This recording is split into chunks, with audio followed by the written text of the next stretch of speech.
நிறைய பேர் இங்கே பேயெல்லாம் இருக்குது, பேய் சத்தம் கேட்கும், அதெல்லாம் வந்து சொல்கிறாங்க. அதெல்லாம் எவ்வளோ தூரம் இல்லை ஆன்டிங்காக இருக்குது? ஏன்னா இத்தனை பேர் இறந்துருக்காங்கன்றதுனால அமானுஷமான ஒரு பகுதியாக பார்க்குறாங்க. என்னையை பொறுத்த அளவுக்கு அது என்னமோ உண்மைதான். நைட் ஆச்சுன்னா இங்கே சத்தம் வர்றது கேட்க முடியும், நல்லா கேட்க முடியும். என்னடா அப்படின்னு தொடையெல்லாம் நடுங்கி போயிடும்.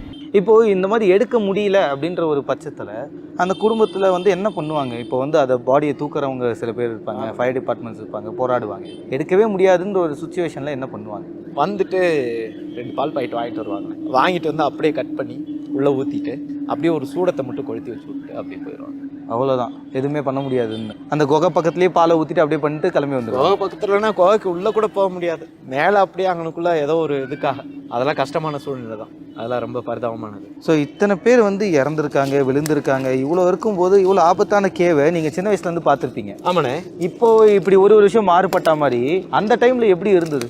அந்த டைம் வந்து பார்த்தீங்கன்னா இதெல்லாம் ஃபுல்லாக, ஆனால் இப்போ என்ன திக் ஃபாரஸ்ட்டாக இருக்குது, இதை விட ரொம்ப திக்காக இருக்கும். இங்கேருந்து ரோடு பார்க்க முடியாது, அவ்வளோ தூரம் திக்காக இருக்கும். நான் இங்கே இருப்பேன் கடையில், இந்த இடத்துல இருப்பேன், இங்கேருந்து ரோடை பார்க்க முடியாது, அவ்வளோ திக்காக இருக்கும் ஃபாரஸ்ட். இப்போ பார்த்தீங்கன்னா ஃபுல்லாக மனித நடமாட்டம் இதுனால வந்து ஃபுல்லாக சோலைகள்லாம் அழிஞ்சிருச்சு அப்படின்னு தான் சொல்லலாம். இப்போது அந்த இறந்தாங்க இல்லையா, அந்த ராமநாதபுரத்தை சார்ந்த பசங்க, அவங்க குடும்பமே வந்து கதறிட்டு இருந்திருக்குமே, அப்போது நீங்கள் பார்த்தீங்களா அது? ஆமாண்ணே, பார்த்தேன், நேராகவே பார்த்தேன். அழுது கதறி ரொம்ப, அதெல்லாம் வந்து யாரும் நம்மளே இப்போ நானே இப்போ கரெக்டாக இருக்கே வைக்கிறேன் அப்படின்னா நம்ம குடும்பத்தில் நம்ம அப்பா அப்பா அப்படி கஷ்டப்படக்கூடாது அப்படிங்கிறதுக்கு இது ஒரு எடுத்துக்காட்டாக வச்சுக்கலாம்.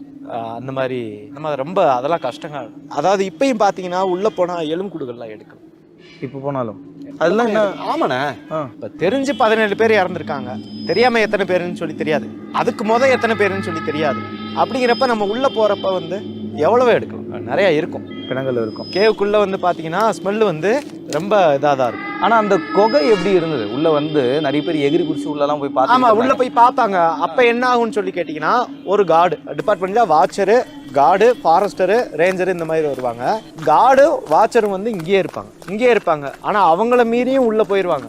எவ்வளவுதான் கட்டுப்படுத்த முடியும்னா, உள்ள போனதுக்கு அப்புறம் அவங்கள கூட்டு வந்து அதுக்கப்புறம் ரேஞ்சர் ஆஃபீஸர் வந்து வார்ன் பண்ணி அதுக்கப்புறம் அனுப்பிச்சுடுவாங்க. உள்ள இறங்குறதுக்கு முன்னாடி நிறைய பேர் இங்கே பேயெல்லாம் இருக்கு, பேய் சத்தம் கேட்கும், அதெல்லாம் வந்து சொல்றாங்க. அதெல்லாம் எவ்வளோ தூரம் இல்லை ஆன்டிங்காக இருக்குது? ஏன்னா இத்தனை பேர் இறந்துருக்காங்கன்றதுனால அமானுஷமான ஒரு பகுதியாக பார்க்குறாங்க. இல்லைண்ணே, கடவுள் இருக்கான் அப்படின்னு சொல்லி நினச்சோன்னா பேயும் இருக்குன்னு தான் அர்த்தம். என்னையை பொறுத்த அளவுக்கு அது என்னமோ உண்மைதான். உணர்ந்து இருக்கீங்களா இந்த மாதிரி பேயுடைய ஏதாவது? ஆமாண்ணே, நாங்கள் இப்போ ஒரு 4-5 வருஷத்துக்கு எங்கள் கடையில் என்ன பண்ணிட்டாங்கன்னா, யாரோ ஒருத்தர் வந்து எல்லாத்தையும் உடச்சி இது பண்ணாங்க. அதாவது 28 பேர் இருக்கோம், 28 பேரில் வந்து 3 பேர் ஒரு நாளைக்கு காவை காக்கணும்.